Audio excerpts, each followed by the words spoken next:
这是一个会当解决个人语言无共款，展现咱每一个人的语言，每一个人自由使用的一个机会。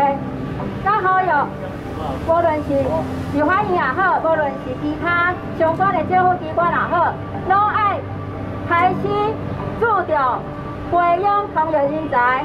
国会内底希望会当各族群的原住民族群语言嘛会当来有翻译的功能，这是需要政府来好大量培养通译人才，好互咱这个各家语言、各族群在地语言拢会当来搁较发展。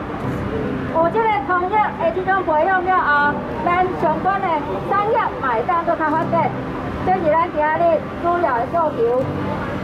爱有专业同步的通译，咱拒绝大脑总结的翻译，爱有同步的通译功能。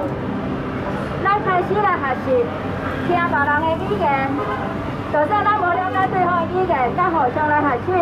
语言唔那是一个沟通的工具，语言是文化，语言是人权，是态度，是尊严。真侪人我们拢误会，讲语言沟通，唔是语言是表达。每一个人拢有权利将伊上解，是讲上好用的语言来发展。每一个人拢有这个权利，这是基本人权。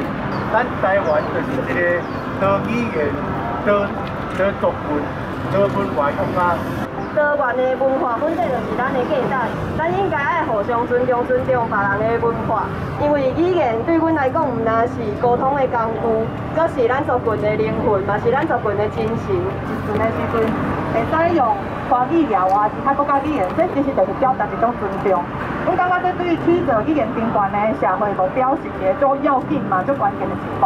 语言，国家语言或者法已经通过啊，是一个国家的一个真重要的法律。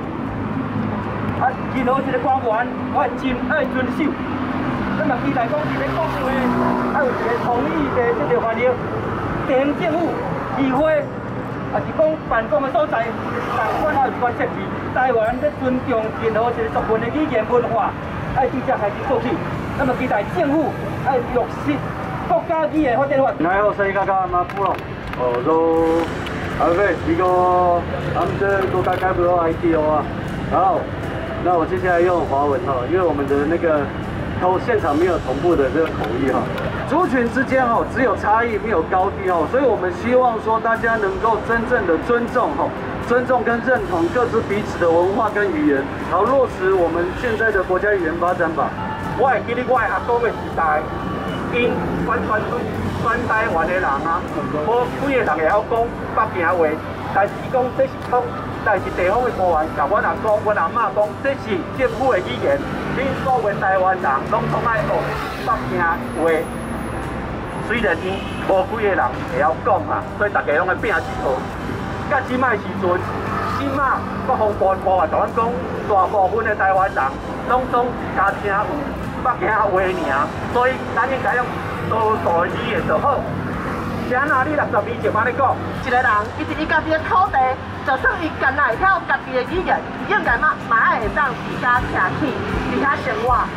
我就在思考，董建达、邱汉立法院坚持合议，坚持国家语言统一吃土法，国家语言落实，国家语言落实。